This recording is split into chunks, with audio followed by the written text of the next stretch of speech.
आज आपने बोलने का अवसर दिया, हम बहुत आभारी हैं। कई बार देता हूँ। डॉक्टर हर्षित जी के बहुत आभारी हैं। आप आए, हम लोगों को ज्ञान दे रहे हैं, अवगत करा रहे हैं। लेकिन मान्यवर बहुत लगातार 10-15 साल से पहले मैं गूगल भी यूज़ करता रहा। अब जैसे AI में चैट GPT आ गया है, ये तो मान्यवर एक तरीके से ठग है। इनसे लेता है हमको देता है, हमसे लेता है इनको देता है, उनसे लेता है उनको देता है। हम डाटा के हिसाब से अपने आप को अपग्रेड करना चाहें तो समझ में आता है। जैसे अभी मान्यवर आपने बताया, जो आप बोलना शुरू किए थे कि माननीय माता प्रसाद पांडे जी सन 1974 में मिले हुए पहली बार, तो हम चैट GPT पर डाले तो बताया 1980 में हुए।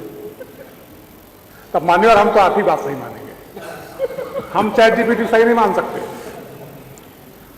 तो चैट GPT तो मान्यवर या कोई भी AI जो है, ये इनसे लेकर के इनको दे रहा है, उनसे लेकर उनको दे रहा है। हमको अगर असली में हम जानना चाहें कि साहब हमारी विधानसभा पब्लिक क्या चाहती है, क्या उसका मूड हो गया, किस पार्टी की हवा लहर चल रही है।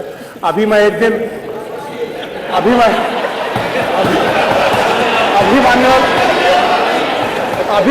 एक दिन मैं रात में खाली बैठा हुआ था, तो हम चैट GPT के साथ खाली थे, हम चैट करने लगे लगातार। तो हमने कहा थर्ड वर्ल्ड वॉर क्या पोजीशन बनेगी, तो हमको हिंदुस्तान क्या पोजीशन रहेगी, तो हमको अमेरिका के साथ बैठा दिया।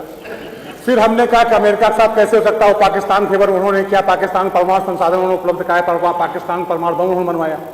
तो कहा हाँ आप रसा के साथ जा सकते हैं। तो ये AI मान्यवर। अभी एक दिन मैं अपनी कुंडली डाला उस पर, मान्यवर सही बोल रहा हूं, गलत नहीं बोलना मान्यवर ने कुंडली डाली अपनी। तो हमने कहा मान्यवर हमारा राजयोग कब तक चलेगा, तो क्या AI कहता है कि इसी समय तक चलेगा। कब तक चलेगा ये तो बता दो। सुनिए, इसी समय तक चलेगा। मान्यवर बहुत सारी बातें जो बताइए वो मत बताना सर। मान्यवर मैं सही बोल रहा हूं। मैं ये मोबाइल फोन है, ये डॉक्टर हर्षित जी इसको खोल लेंगे, सब आ जाएगा, इसमें गलत नहीं बोलना मान्यवर भी चीज। तो हमने कहा कि नहीं, हमारा राजयोग तो हमारे पंडित जी ने इस समय बताया था, क्योंकि ऐसा ऐसा ऐसा है। तो उसने कहा हाँ मैं गलत हूं, आप सही बोल रहे हैं, मैंने आपके ये मूल नक्षत्र नहीं देखा था, इसलिए आपका ऐसे हो गया, अब आपका ये चल रहा है। तो मान्यवर ये कुछ बताता नहीं है।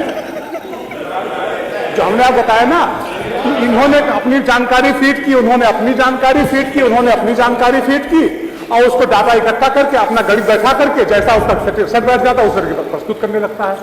यही है कि आप उससे पूछ रहे हो और क्या चीज पूछनी चाहिए और क्या चीज नहीं पूछनी चाहिए आप बता रहे हो, तो यही सब लोगों के लिए बताने के लिए कि ये पूछो और ये ना पूछो। तो मान्यवर अगर हम उस पर बेस करते हैं पूरा AI के ऊपर, तो मान्यवर जैसे गूगल कई बार गाड़ियां गिरा देता है, वैसे EVM को गिरा देगा। जैसे गूगल मैप गाड़ी गिरा रहा है हमारी, वैसे EVM को गिरा देगा। तो मान्यवर ये अपने आप को अपग्रेड करने के लिए ठीक है कि तात्कालिक स्तर पे हमें कुछ नहीं आ रहा, हमने अपने आप को उससे जानकारी प्राप्त कर ली। लेकिन अगर हम इसी पे आधारित हो गए और इसी बेस करके हम सारा काम करने लगे, तो मान्यवर हमारा दया गर्क हो जाए, ऊपर गिरेंगे नीचे पता नहीं। अपने सोशल मीडिया वाले तो मान्यवर हम ये कहना चाहते हैं, नहीं वही प्रश्न तो मेरा हुआ ही नहीं। प्रश्न तो मान्यवर हम ये जानना चाहते हैं कि AI कब तक अपग्रेड अपने आप को इस तरीके से कर लेगा कि हम अगर कुछ पूछें तो बताएगा कि हाँ मान्यवर आपके क्षेत्र में ये व्यवस्थाएं होनी चाहिए, आप ये काम करिए, उस रोड की जगह ये वाली रोड बनाइए तो आपको ज्यादा वोट मिलेगा। मतलब कि हाँ,